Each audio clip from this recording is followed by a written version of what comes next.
Hi అండి. ఈరోజు మన వీడియో వచ్చేసి లాంగ్ ఫ్రాక్ స్టిచ్ చేశానండి. ఫ్రాక్ ఎలాగున్నదన్నది మీరు కామెంట్లో చెప్పాలి. ఇది శారీతో కుట్టానండి లాంగ్ ఫ్రాకు. దీనికేమో హ్యాండ్స్ వచ్చేసి పఫ్ హ్యాండ్స్ పెట్టానండి. చివర హ్యాండ్స్కి బార్డర్ ఉందని ఇంకేం పెట్టలేదు. ఈ ఫ్రాక్ వచ్చేసి ఇలాగా శారీతో స్టిచ్ చేశానండి.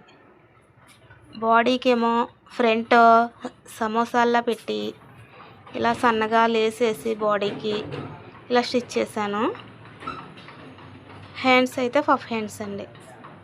బ్యాక్ నెక్ వచ్చేసి హోల్ పెట్టి ఆ హోల్కి ఇలా తాడుకేమో హ్యాంగింగ్స్ ఎక్కువగా పెట్టుకొని తీసుకున్నామండి. ఈ మోడల్ ఎలా ఉన్నదో మీరు మాకు కామెంట్లో పెట్టండి. ఇది శారీతో కుట్టామండి. ఇది లాంగ్ ఫ్రాక్ అండి.